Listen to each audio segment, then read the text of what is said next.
Welcome to this second session of our webinar series, Rethinking Security in Europe, organized by the Catalan Institute for Peace, or ICIP.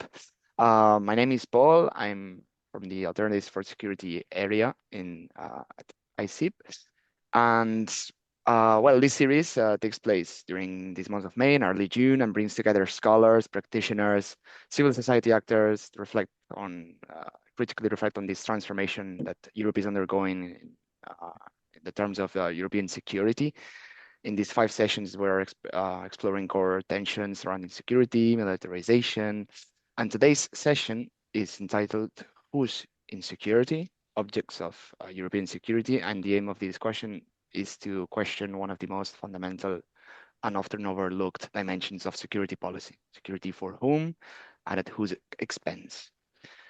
Now, this discussion connects very directly with ICIP's broader work that seeks to critically examine dominant security paradigms and to promote approaches centered on peace building, human security, and conflict prevention.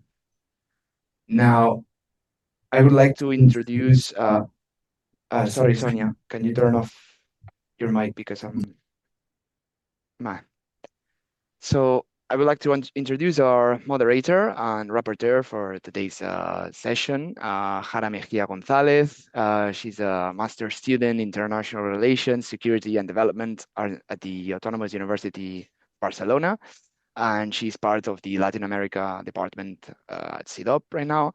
So today she will accompany the discussion both as a moderator and a rapporteur.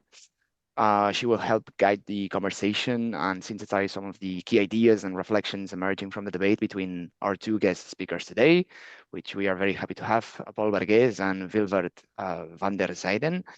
So without further ado, sorry, I also forgot to introduce my colleague Sonia, from the security alternatives area at ICIP. So without further ado, I would like to thank you all for joining us. And now we will give the floor to Jara so we can begin the session. Thank you very much. Thank you, Paul. Good afternoon, everyone. Welcome to our audience. I hope they are being comfortable in their sofas, desk, wherever they are seeing our screens today. And I would like, as you know, to build on the idea of the previous seminar, and that security in Europe is nowadays revolving around the idea of military threats. And that naturally takes us to today's question of the day: who's in security? And who or what is the true object of European security? So to address that, as you said, Paul, we have today 2 speakers: Pol Bargués, senior researcher and research coordinator at Barcelona Centre for International Affairs, and today my colleague as well, and Wilbert van der Zeijden, a senior project manager and policy advisor at PAX Protection of Civilians. Their perspectives are complementary to the question we addressed today, that I remind you is who's in security. And let me briefly introduce the plan of today's session, and that is that we will work in rounds of questions, 2 to 3, and they will be followed by a Q&A that my colleague Sonia will moderate, and we will close with a brief synthesis. So again, without further ado, Paul, could you take me around what is European security protecting? How has it always been the same? And who or what is being protected? Thank you, Jara, and it's a pleasure to be here. Thank you to ICIP for inviting me. It's an honor. And hi, Gilbert. So what is European security protecting? So to put it shortly, the response I want to give is its member states and its people, to the detriment of those living outside.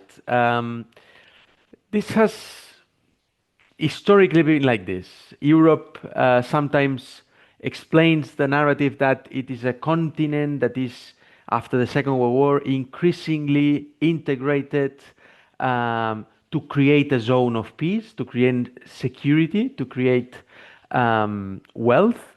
But this is only possible if you want to keep others outside. And in the beginning, this was clear. It was clear that Europe was integrating to create this zone of peace, to create colonies, to exploit colonies outside of Europe.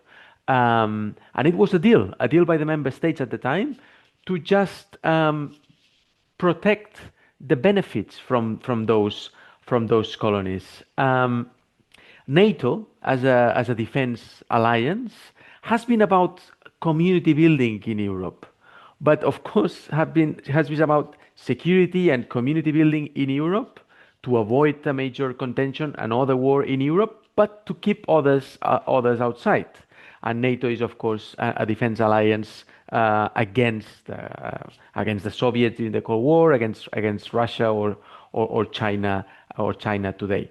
So there is a moment in the history of Europe in which this changes, and your question is changes a bit. So it is European. So European security was not only about securing ourselves, securing Europeans, but also trying to expand or to export security, trying to promote security abroad, trying to promote resilience. This was the 1990s and 2000s. And the European Union, because the world was unipolar, it was no longer a bipolar world, it was no longer the Cold War, the Second World War was way behind. So the Europe could have that opportunity to expand and to promote and to expand this zone of security. But this hasn't lasted, and in the past years, Europe has returned to this security for itself.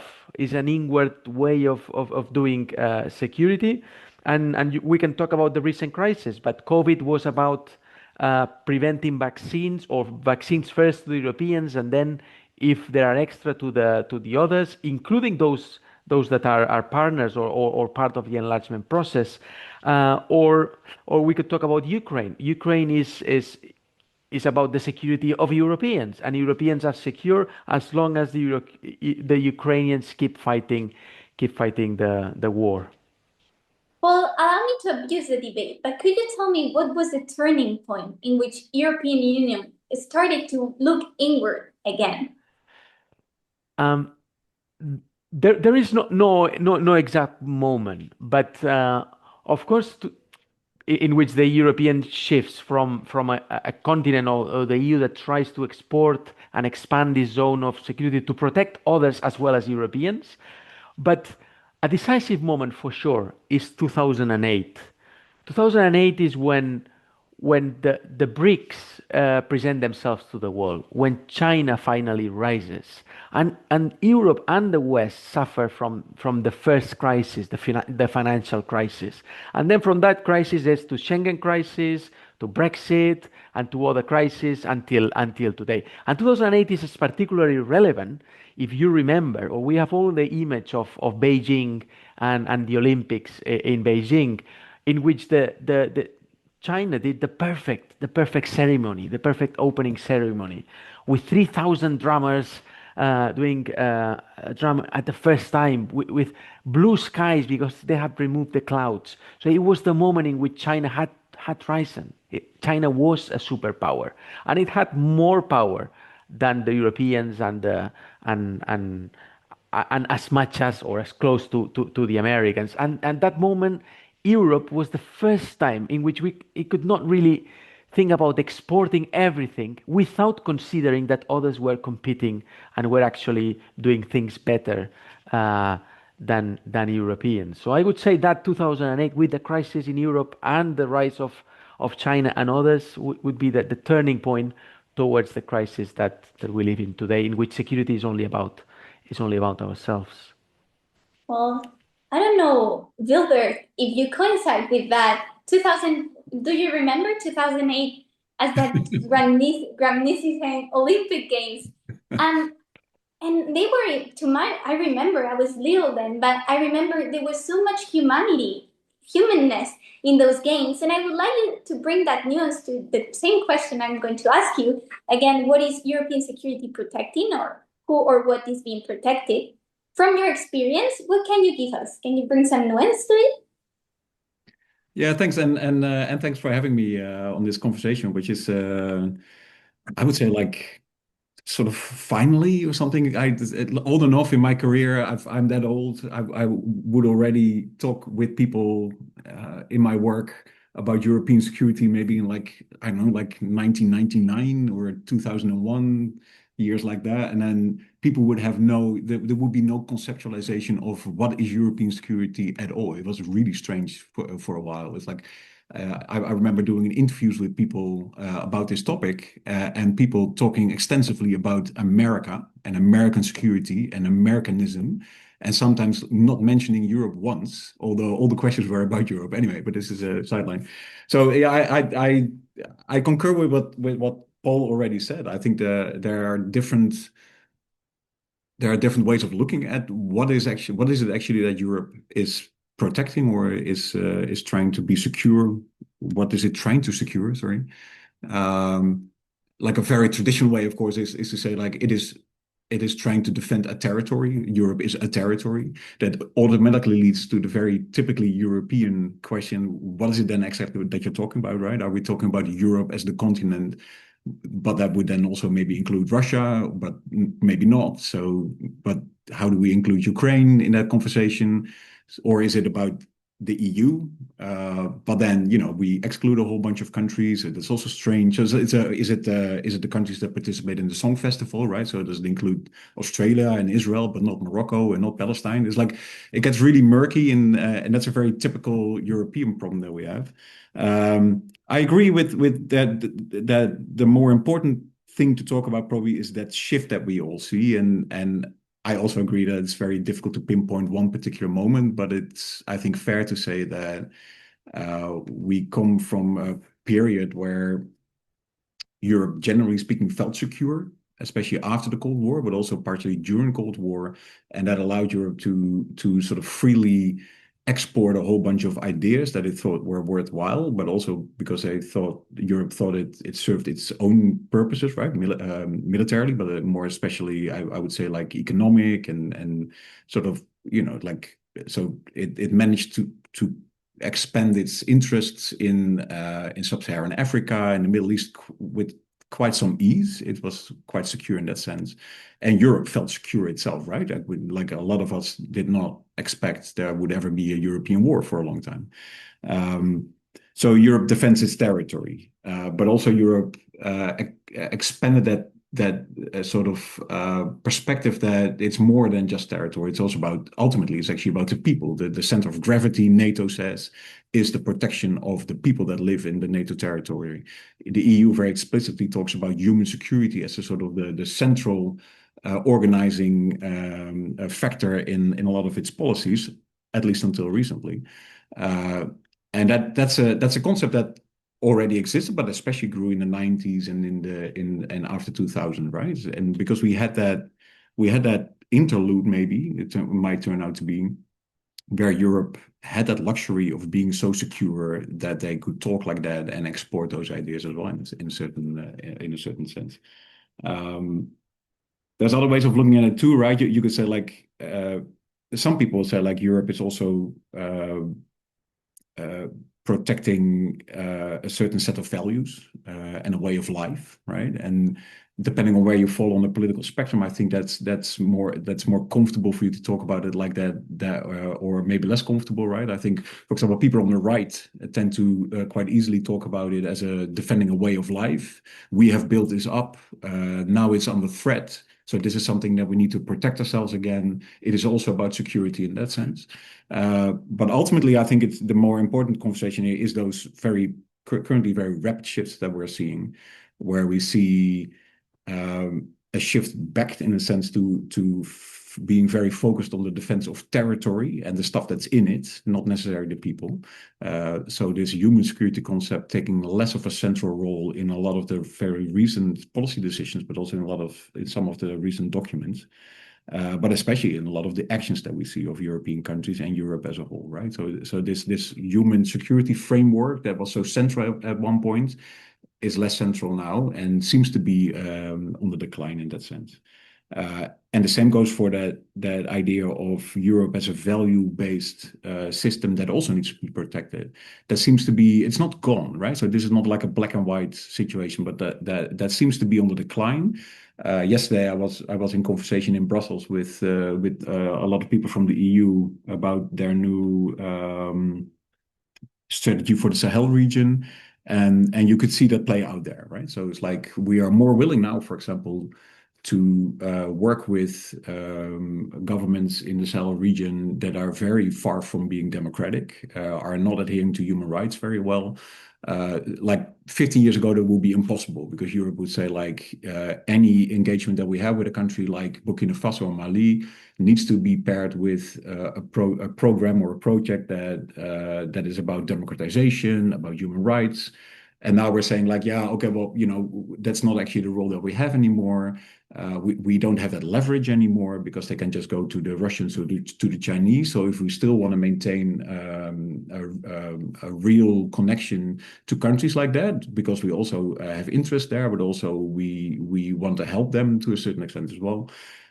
We cannot actually put those values so central. We need to be talking from a different page, which is much more about like shared interests for the EU. That, for example, becomes then about migration stream and control of migration, of course.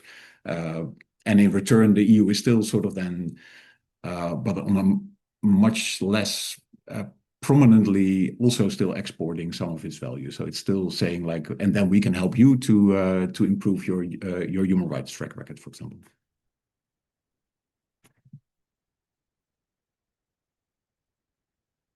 You're muted, Gara. Yeah, sorry, Gara, you have your mic muted. I'm sorry. I was saying that I'm very happy that you bring human security to the conversation, because I don't know if the audience know, but human security means the absence of the freedom from want and the freedom from need. That means that it is not only about talking about the absence of physical violence, but structural violence itself. And it seems, as Paul has argued, and so have you, Wilbert, that security in Europe hasn't always been human security. It has evolved. It hasn't had a fixed meaning. And rather than being neutral, it's something that different groups of European actors have shaped and defined. So taking that into Wilbert, I would like to ask you, to what extent are threats and security priorities politically constructed rather than neutral? Is security neutral itself? That's an easy question to answer, right? Like, of course it isn't. But like there's always a narrative or a normative element to any of this, right? Like, and there's always been, and there always will be. That doesn't say though that there are no real security concerns, right? So it's like, but it's a really important question to keep asking yourself: how much of this is real, factual security threat that we need to act on as well? And how much of this is sort of part of a narrative that anyone is trying to push. So yeah, these are very important questions. And if you allow me, it's like, so a couple of things that I believe are real. For example, the Russian attempts to undermine European security are real. In a very real sense, in terms of Russia has invaded Ukraine, which is another European country, and maintains a very aggressive military offensive against Ukraine. So this is a very real security concern. And it's also not strange that other European countries feel that this is a real concern, that this might actually be, that there might be a next phase to this. For example, that Russia would also invade one of the Baltic states. I'm not saying that it's likely or unlikely, but it's also reasonable for European countries to be fearful of that, also given the rhetoric coming from Moscow. It's also true that Russia is actively trying to undermine Europe in the sense of like it's trying to undermine it economically. It's trying to undermine European interests.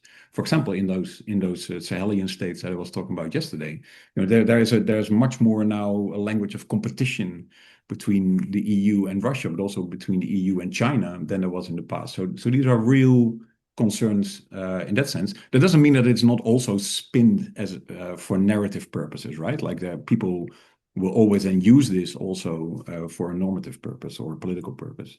And there's other real threats or real concerns for the security of Europe. One big one I find, and I think is still under highlighted or something, is this dependency of Europe on particular technology and defense, right? And so this is very much like the threat here is that we are so dependent on the US still, and to a certain extent also on Israel, is that it very much limits Europe's ability to act on its own, right? And this drags us into wars that we don't necessarily want to be dragged into, but the Americans drag us into it, especially through NATO, but also otherwise.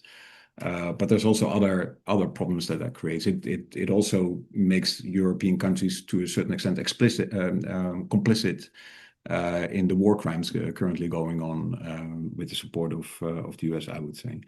And there's other real security concerns that are sometimes not even so much formulated like that, right? And which, to my mind, are more important, maybe even for Europeans. So this is about climate change and the climate stress that comes from that, right? It's like this is a very real, especially if you talk about it in terms of human security. So for the humans in Europe, the real concerns here are environmental degradation, an aging population, and what comes of that is a shortage on the labor market that we, for some weird reason that I don't understand, are unwilling to solve through migration, right? So we do spin migration. I don't think that's a real security concern, but we spin migration as a security concern, and thereby we rob ourselves of a chance to have a healthy way of sort of replenishing our own labor force, creating a real security concern over how do we have enough people in Europe to actually do the jobs that we need to be done in the coming years, especially like in care, but also in construction and stuff like that.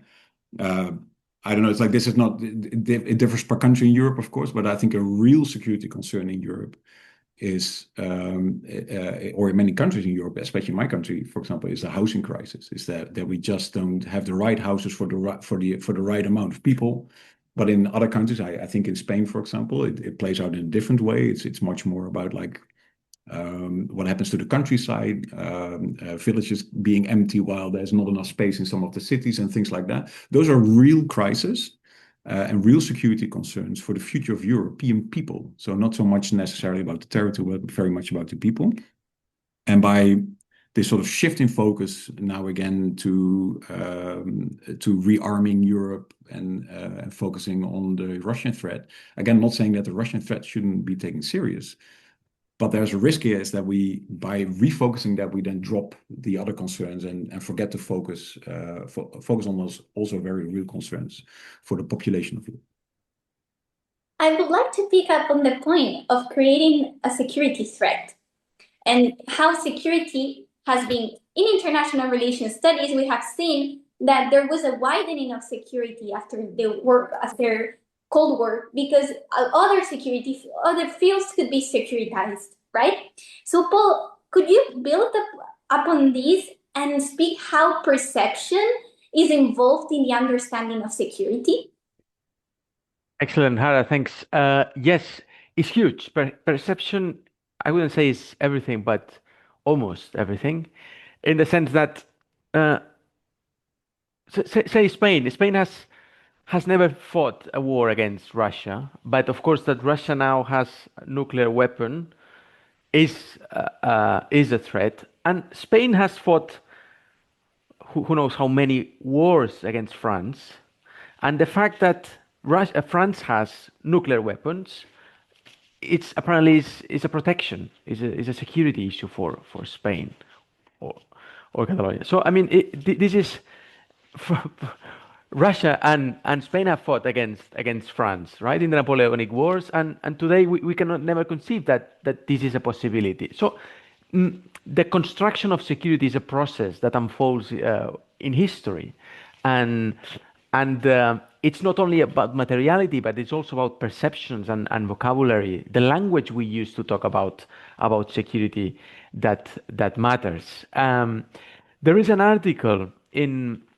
the 80s that I is one of my favorites in international relations. It's written by Carol Kohn, and it's on. She summarizes, or she studies how defense intellectuals, how people thinking about nuclear weapons build security, how they construct security with words. And it's a fascinating article because you realize how the world of nuclear weapons is a rational world.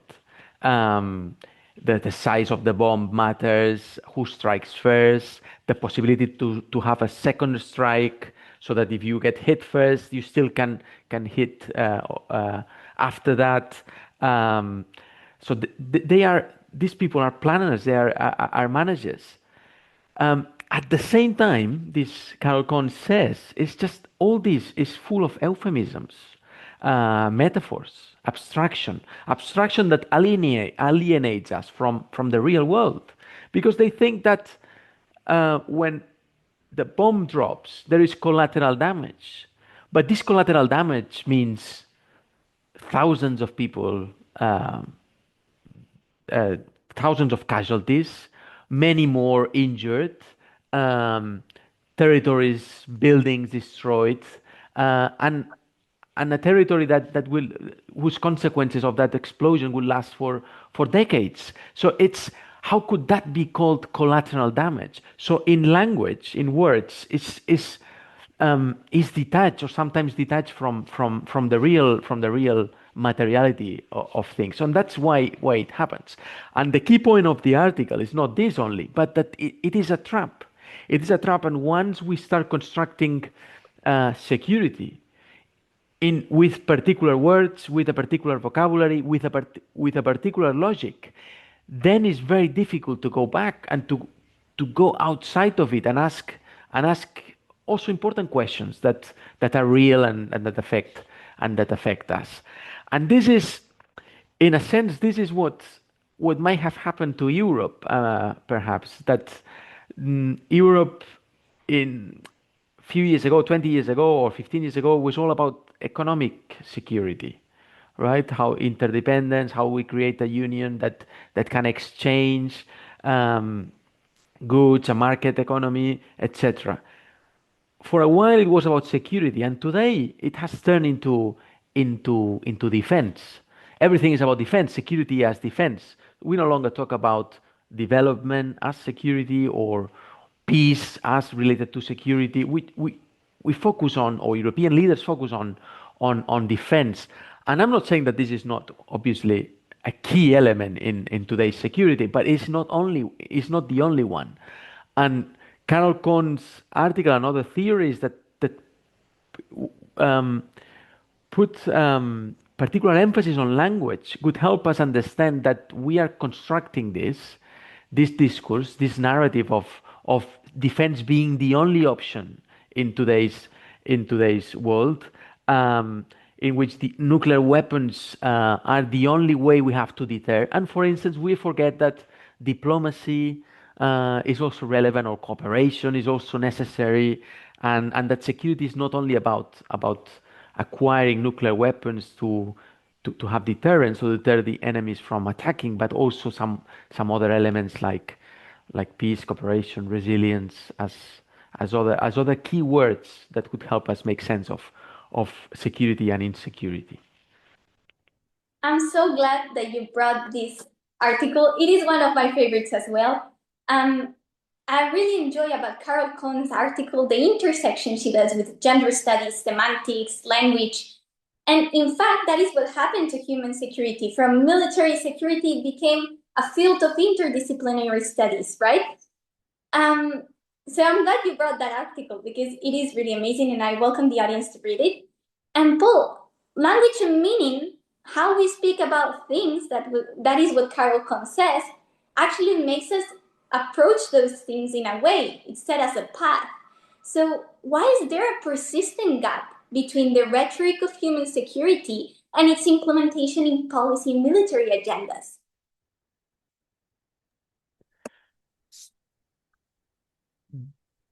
Very good. It's a very good question on the gap. We feel that for us it's impossible to close the gap, that we always feel insecure, that there is always a lack. That is because security is not only one thing. Security is related to freeing ourselves from the constraints that we have today. So security is about development, and of course, development has a long trajectory. Security is about peace, and of course, you can never get rid of the possibility of conflict. Security is also about reconciliation, about society being its fine as it is in itself, and there are always grievances, or there are always problems with groups. So security is a process. It's a never-ending process. That's what societies strive for, and therefore it's very difficult um, to find a moment in which you say, "Now it's over. Now I feel secure. Now I can go. Now I can go to bed and rest." And that's what makes security so fundamentally difficult, because it can never be enough.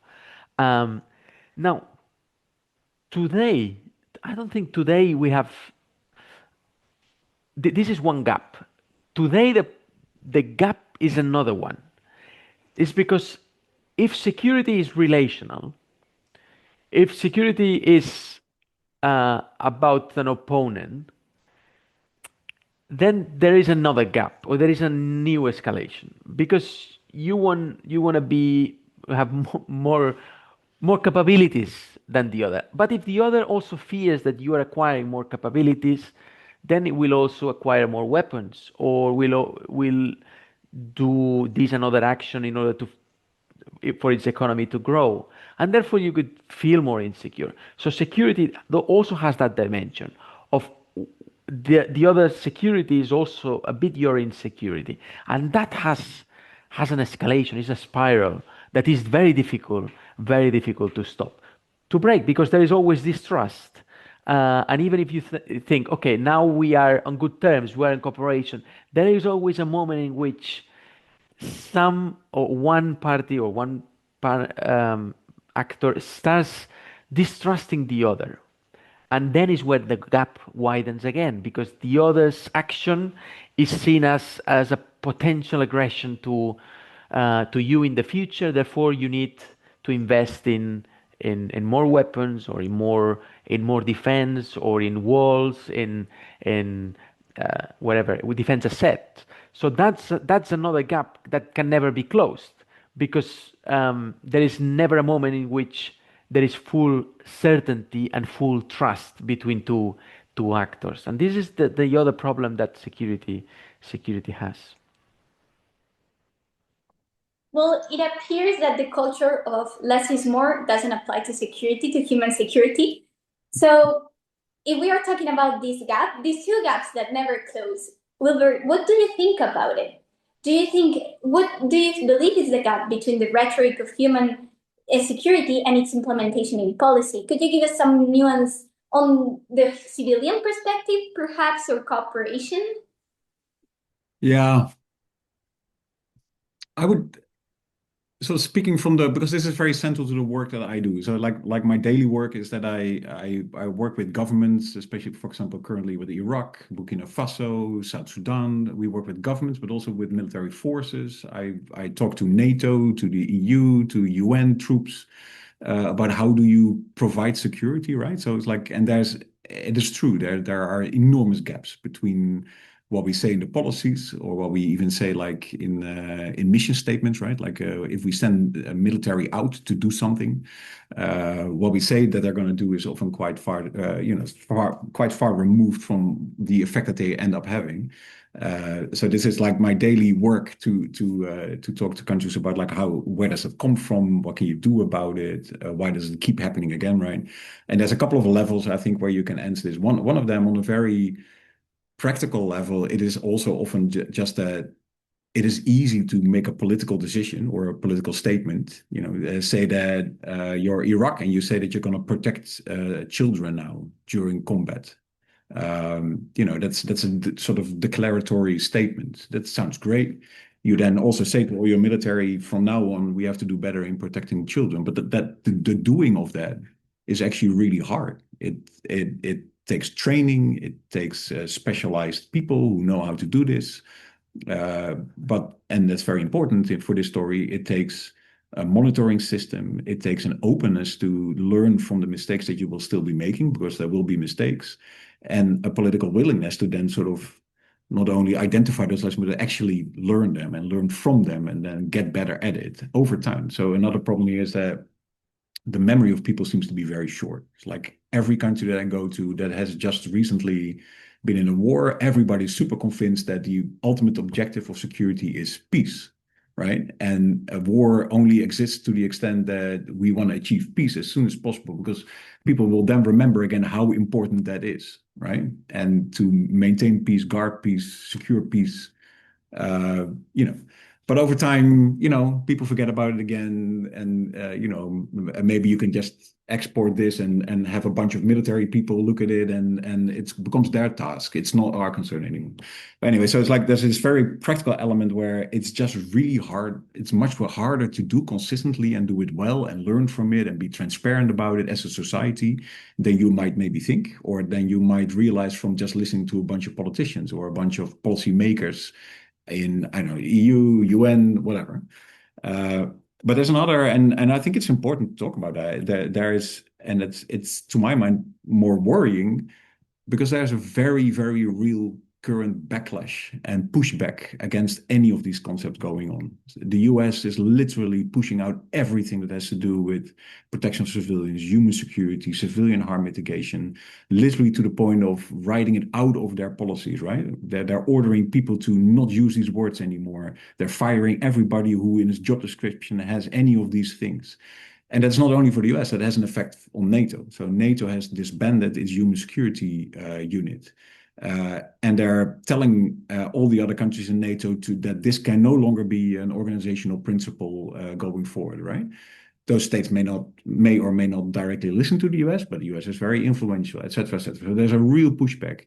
And in Europe, what we see, there's a very real, I believe, misunderstanding that this new focus on territorial defense, so this sort of renewed idea, like maybe we end up fighting in Europe against an enemy that is just about as powerful and as technologically equipped as we are, that has led to the confusion in Europe, or misunderstanding, that once we enter into fighting like that, human security doesn't really matter anymore. Because if the Russians are willing to sacrifice hundreds of thousands of troops, you know, then we cannot be sort of like wishy-washy about like maybe killing a couple of civilians, right? And it's a very, very deep-rooted misunderstanding that will backfire. And it's a very real danger for Europe that we're in. Because as soon as we get into a conflict like that, and we end up ourselves not being able to protect civilians and providing for their human security, this will backfire strategically. This is not about moral or about law. This is about military strategy.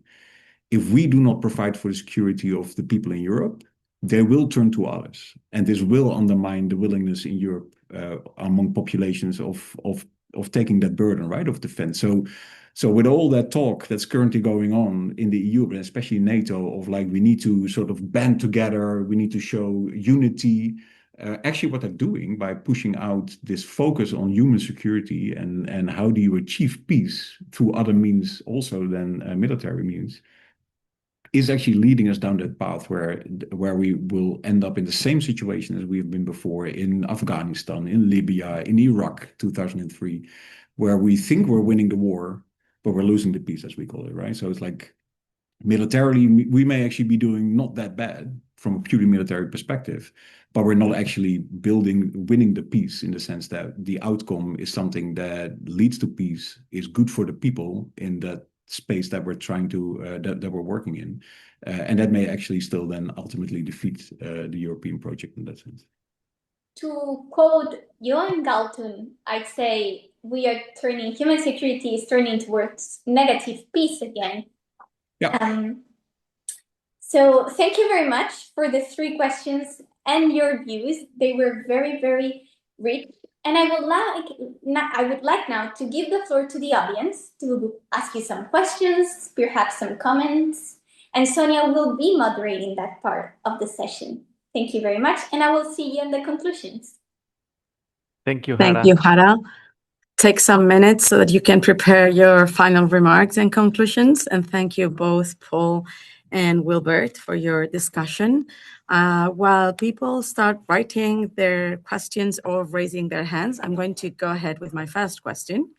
So you both kind of agreed that war is like a short-term, momentaneous or temporary thing, because for any democratic industrialized country, the common goal is like to be in peace, even if it's negative peace, right? So what should be the priority number one in terms of public investment?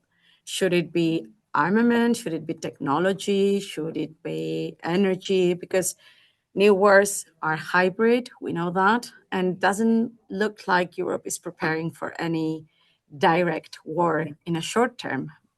So what would you think? Paul, do you want to answer first? You're still thinking? Wilbert? Are you ready? If I can choose, yeah, Gilbert first. Can you switch on your microphone? Whoever takes the floor, please. Okay, without overthinking it, I would say this topic of dependency. Wilbert, I'm not hearing you. I don't know if others are, but Yeah, I'm not muted. Do other people also not hear me? Yeah, I do hear you. Yeah. You do hear me, okay. So you do hear me now? Yeah, I think you can Okay. continue. Okay, so without overthinking it, I would say this topic of dependency that I talked about is a crucial one to solve. It's like until we are sufficiently dependent as European countries or as Europe as a whole from interference. So this is about energy the independence, including from, for example, Russian gas, because it still curtails us in sort of like how can we deal with those stresses from Russia, for example. But the same goes for the technological and defense dependency that we have on the US. As long as we don't get out of that, we will not be able as Europe to define our own security in a productive way and then act on it. We just are not. And it's a big worry at the moment with the Trump administration that is literally pulling us in directions where we're complicit in violations of IHL. This is rapidly undermining the credibility of European states as well and European institutions in the international arena as well. Like we were always hypocrite, but never to the level of this. It's like the not holding the line on IHL and IHRL in the case of the genocide in Gaza is rapidly undermining, and this is doing generational damage. This is not something that we can, like after another election or maybe a new US president, suddenly this will be back. Countries will not trust us on our word anymore that we are actually ourselves believing even still in IHL and IHRL.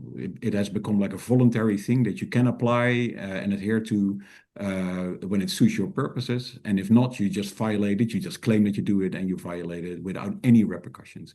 This is something that we need to get out of. We need to regain our independence in that sense as Europe. Whether you talk about European countries themselves or Europe as a whole, that's for further political debate. But I would say, if you press me to not overthink it, that's the first thing comes to mind for me.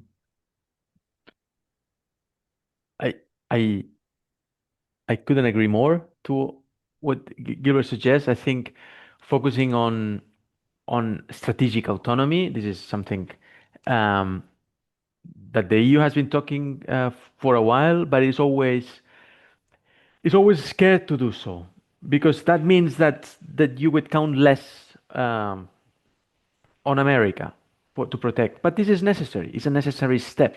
And there are many states that, because we are not ready to take that step on security, then they are hoping that Trump passes and that maybe a future US president could return to the normal affairs in which America has dealt with has provided security for Europeans. But Europeans are more than 400 million, and they should take care of their security. And the same goes for all the other sectors.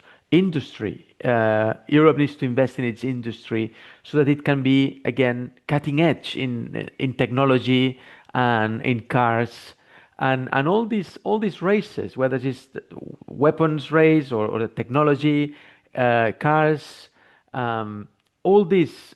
Europe has lost them against China or against America, and I mean, not all is lost, but it needs to think security in terms of let's provide world growth and welfare among the Europeans, and this means investing in all these strategic sectors so that Europe can really be secure and define its own security. Otherwise, it will only be dependent on.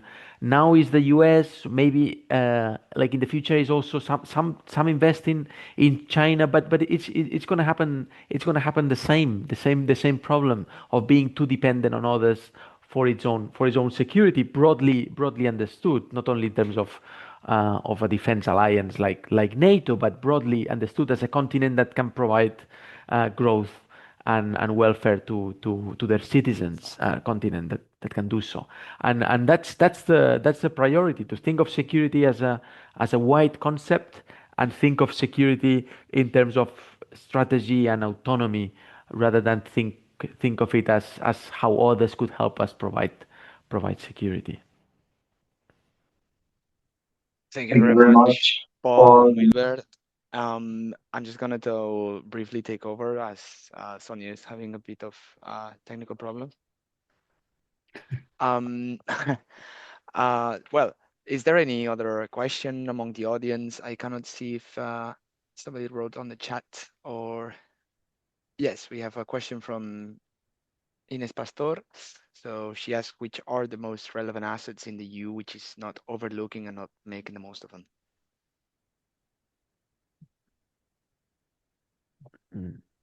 Would like to start. So can you repeat? Because I didn't. Yeah, it's in the chat. Which it's in the chat, right? Yeah, you can see it in the chat. It's from Ines Pastor, and she's asking, which are the most relevant assets in the EU, which are it is overlooking and not making the most of them. So what is not being making most of all the assets in the EU available? I understand that it's a great question. It's a great question. I think Europe doesn't have massive amounts of natural resources, for instance. It's like, I don't know, I imagine Russia with all the Arctic, or America is full of oil and gas, and so that's a problem. But it has knowledge. It has historically has done well the Industrial Revolution. So it has the capacity to lead, to invent, to innovate, and all this capacity to innovate and produce or have added value to what it produces. I think it has become less strong in the past years. I think it has forgotten that it had the capacity to lead and innovate and change things, and is losing the race of AI, for instance. Is losing the race to produce cars, electric vehicles. So all these races, Europe is sort of losing them. The technological, industrial. The industrial races, and I think it should really invest in this. The Draghi report, the famous Draghi report, was about innovation, investing in all these sectors in order for Europe to really draw on its resources. And I think this is a key asset that Europe should exploit: science, innovation, that lately is not building on this. I find.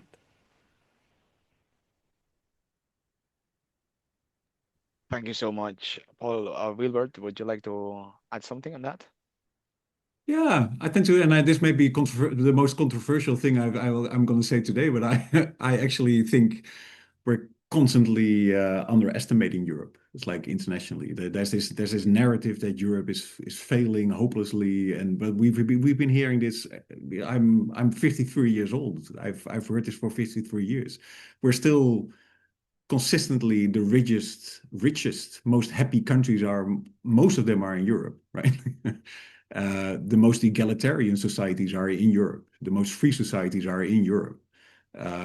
We are still like filthily rich And yeah, a lot of that comes still also from exploitative behavior from Europe, but not all of it. It's also because we still have a fairly strong. It is not as it was. We're not the world leaders anymore, but maybe we also don't have to be. It's like Europe has enough industrial base. We have great ports. We have great infrastructure, industry, knowledge industry. There's so much to go on in Europe. So there's this negativity in Europe always, also as if we're always on the brink of the abyss or something. And I don't think we are. It's like I think there's massive issues and problems. But it's like, so in terms of like the biggest asset, I still think, but maybe I'm old-fashioned. I think that this sort of, to a certain extent, this value-based foreign policy orientation that Europe has had for a long time. I think we should be careful not to throw it away too soon, right? There were big issues with it, especially in a period when it was still very sort of neo-colonial. But I think the new reality of Europe not being in the lead anymore in many regions and places actually helps in that sense. It forces Europe to be a bit more realistic about like what is actually your role, how do you relate to countries that you're working with. But still, if we translate it to also then letting go of those values and those sort of red lines that Europe tends to apply to relations, I think we should be careful with that because, like, yeah. Thank you, Wilbert. We have time for a couple more questions, which are already written in the chat. First, it's Owen O'Leary. On these regards of the underexploited assets, he asks that surely our historical capacities on inclusive reconciliation and whole of society resilience are major underexploited assets as well for our security.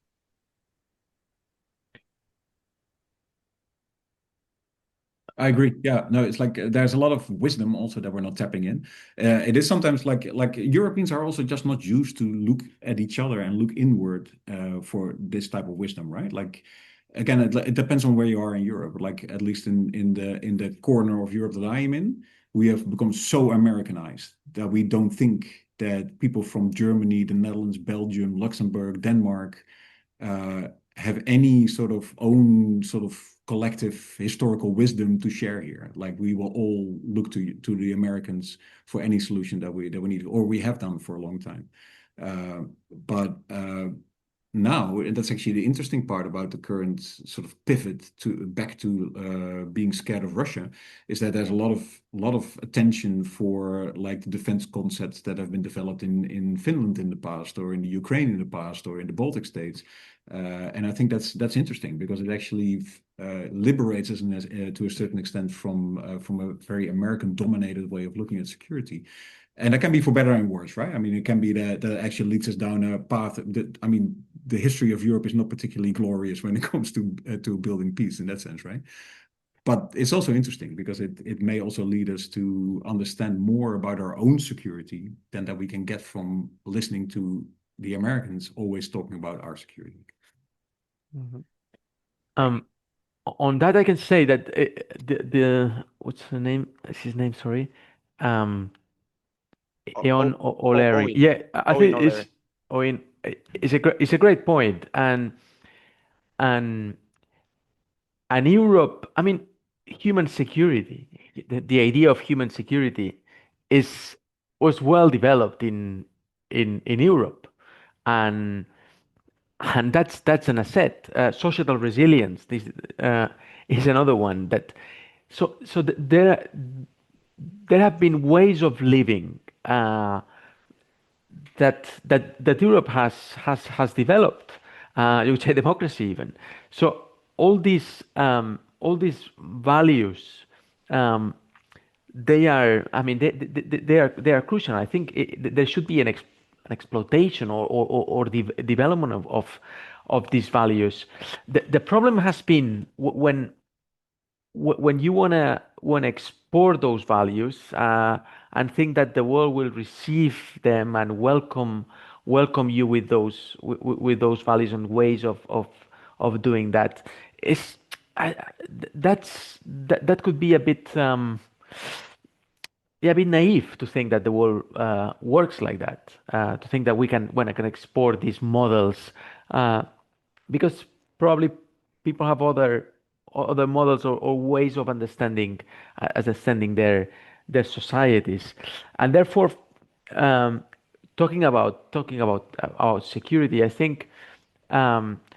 When the EU is trying to reach cooperation with India today, or economic cooperation with Mercosur, with Latin America, I think these ideas um, that are trying to more or less relate with others on an equal basis, but also breaking the logic of war and competition among great powers. So these are ideas or initiatives that Europe has done that are meaningful, and I think they are useful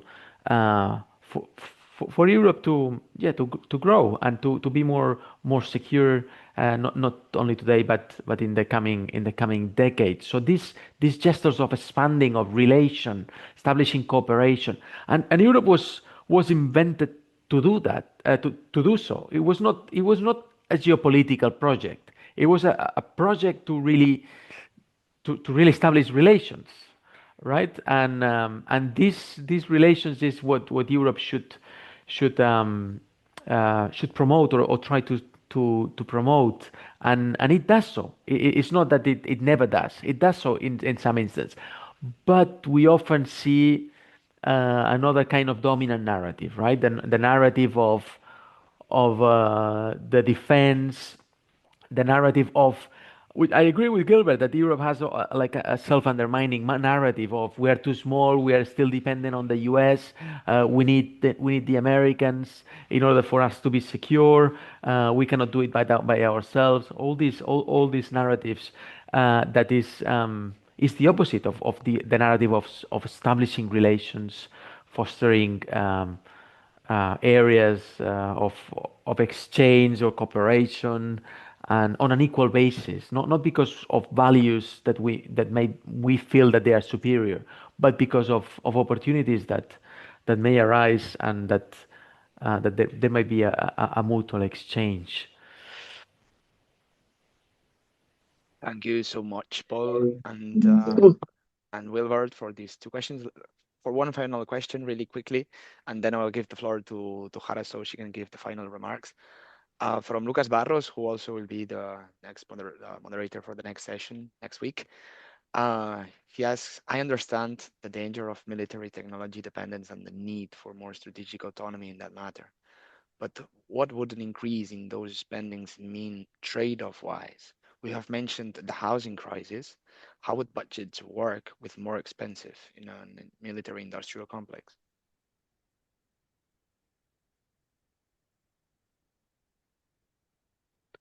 I'm muted again, sorry. Lucas, I think this is an excellent question, and I think this is the debate that we all must engage in the coming months and years, right? It's like, so I don't think it's a black and white discussion. So it's not about like no money can go to defense. It is about how much money should go to defense, at what expense, but also what do you use that money for, right? Like, and to what extent can you use that money maybe to do more than just build a bunch of weapons or whatever. In the Netherlands, for example, like there was the moving the budget up to 5% coincided with almost completely doing away with all the foreign cooperation and foreign humanitarian aid budget in the Netherlands. Which led to a discussion. It's like, okay, so can't part of that 5% that say that you're going to use for security and defense, cannot part of that and also be used for international cooperation and et cetera, et cetera. Which I'm not saying that's it's not a debate that I wanted to have, but at least it's an interesting debate. It's a good debate to then have. If this is the political reality of today, okay, well, let's have that debate. It's like to what extent, like, do you really only want to put that 5% into weapons and into more military people or whatever, or do you see this as a more of a whole of society approach in that sense, right?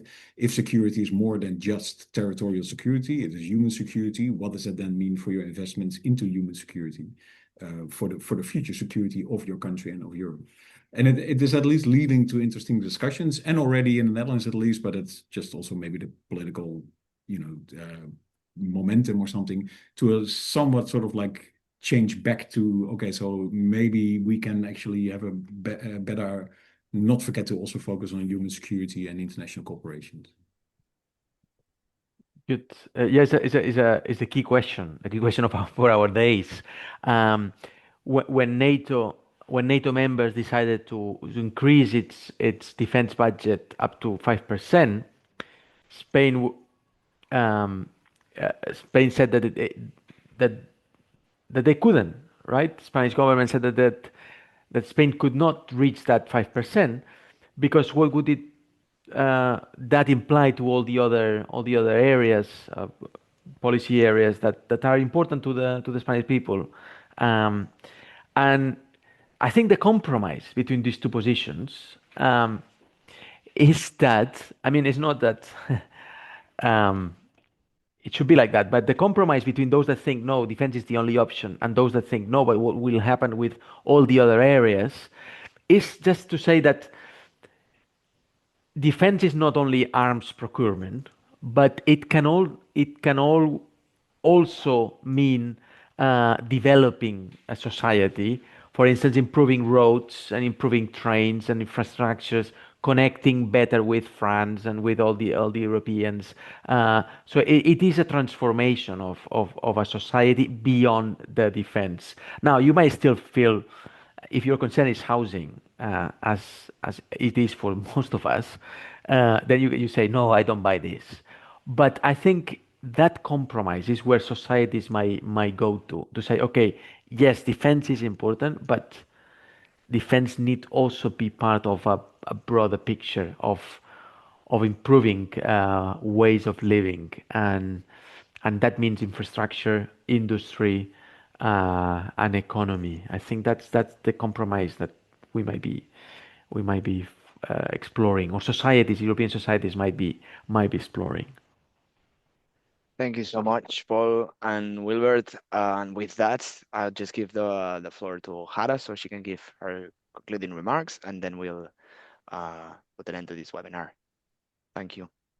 So allow me to steal you 5 minutes of your time to wrap up today's session. I would like to return to this main question that helps: who or what are the objects of security, right? And what our discussion makes very clear is that the answer is much more complicated and less obvious than what the current European security policy tends to suggest. So let me briefly state 3 main takeaways. I want you to leave this session with 3 main things. The first one is that what the EU is protecting has changed over time. Security is not a fixed meaning. And today it appears that we are going back to a territorial logic, where people isn't playing a major role. It is the logic of us versus them. Therefore, because this is us versus them, security is not neutral. It is at the expense of others. And the construction of threats is not objective. They are narratives, semantics, all of those play a major role in the construction of what we feel about insecurity. And because language shapes, human security has become a pipe dream. It has become a chimera. It has been a discourse in paper that has not been reflected in policy making because it is unattainable. We have seen that practically it's very difficult to attain. So those are my main 3 takeaways: subjectivity, narratives, and the logic of us versus other. All we have talked today feels especially important today because the European governments are spending more, and they are doing so very, very quickly, without really reflecting or debating about who and what is the spending for. I would like to raise a last question. If language constructs, who speaks security? Who are those decision makers? And that will be addressed on the next session, actually. So I will leave you to that, to your afternoon beverage, to reflect a little bit on that. And thank you, Paul and Wilbert, for having us, for being here today, for your insights. They were very helpful. And I would like to thank ICIP as well for the organization and for having me here. It has been a pleasure. I hope you have enjoyed the session, and I will see you on the next one. Gracias, you. Sara. Thank you so much. It seems finally my connection is working, even if it's at the very last minute. So let me just thanks very special to PAX in the Netherlands, both Christina Parandi and Wilbert. We have been having several meetings preparing these seminars. So thank you so much for your contribution. And then obviously, especially to CIDOB, because they are our co-organizers. So thank you for speaking today, but also for the backup support. And then I think this is a proud face of someone because we're having these amazing students who are being a rapporteur for each session, and they're doing such a good job. Last week we had Nadia, today Hara. I loved your final remarks, so thank you very much. And then, as she said, we're having Lucas next week. So we hope to have you all on board for the next seminar. You have all the details here. And thank you to our speakers today, to Anna Puig, who was translating into Catalan, and then to Jara and Pol and Chema, who's communications officer. Thank you so much for everyone that stayed here till the end, and we hope to see you in next session. Thank you. Bye. Bye. Bona tarda. Thank you so much. Take care.